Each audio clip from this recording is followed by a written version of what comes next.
Fox 11 investigates the high cost to house inmates at the county jail. Crime doesn't pay, but it's costing you, the taxpayer, plenty.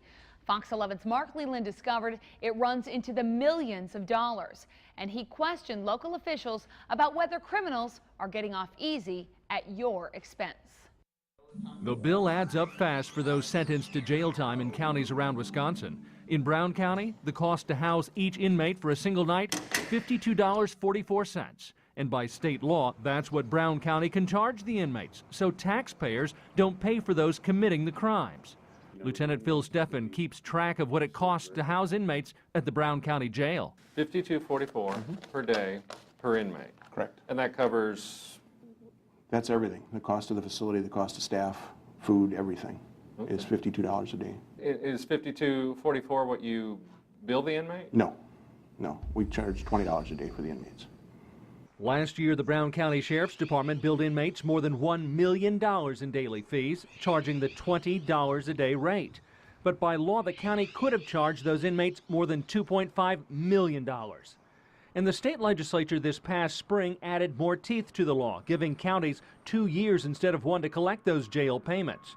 State Representative Chad Weininger of Alloway supported the legislation, which offers more incentives for inmates to pay. Really, the intent behind the legislation was to give counties a little relief and, put the burden on the people who are actually costing the taxpayers money, which are, the inmates. So we asked, why not charge the full amount? Trying to get money from people that don't. The county board set the fees. That's right. The county board sets the fee, not the sheriff's department. Pat Buckley is a member of the Brown County Board. Why only charge $20 when it's really costing us $52? Well, I know part of it is based on recommendations that we get both from the sheriff's office and as well as maybe the Corp Council when we're trying to get input on it. Part of it goes on the ability to pay. Since inmates locked up aren't able to work, they're not making money. And Steffen says many former inmates don't have the best employment record. A lot of them have no job or, they jump job to job. So their ability to pay is less and their willingness to pay is less. Here are the facts. Out of the $1,053,500 billed by the Sheriff's Department last year for inmate stays in the jail, only $95,008 was paid by inmates when they received their bills in the mail. That means $958,491 was left for taxpayers to pick up. The Sheriff's Department used to turn over its uncollected invoices to the county's legal department. But Sheriff Gossage tells me the county didn't have any better luck collecting the money and just wrote off the losses. That's when the Sheriff's Department last summer began using a collection agency to try and bring in more cash. So with the collections agency, that helps us. It takes that task away from our accounting staff, and contractually it benefits us because that was monies that we were having difficulty collecting to start with.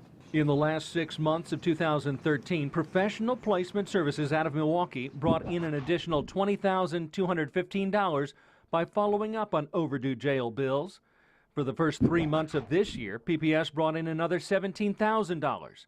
And the incentive to pay is also greater with the new law that went into effect earlier this year. It allows the Department of Revenue to intercept tax refunds.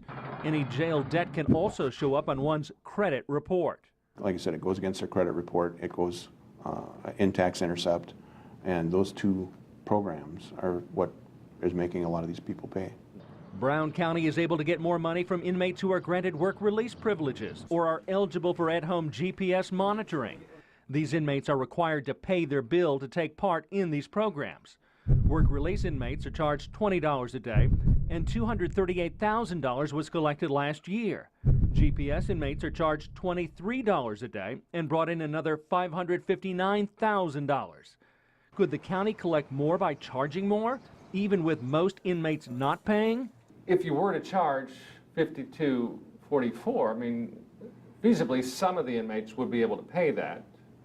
Feasibly. Some But might again, be able to pay a portion of that. Again, all these fees are set by and approved by the county board. Should taxpayers be picking up the bill for county inmates? Do I think so? No. However, again, we have to look at their ability to pay. Buckley says increasing the fee charged to inmates could be considered in the future. And while he might support the hike, it would still need the approval of the board as a whole. For Fox 11 Investigates, I'm Mark Leland. Now, the cost to lock up inmates varies from county to county. Tomorrow, Mark is going to be looking at why some counties charge inmates nothing, making taxpayers pick up the entire bill.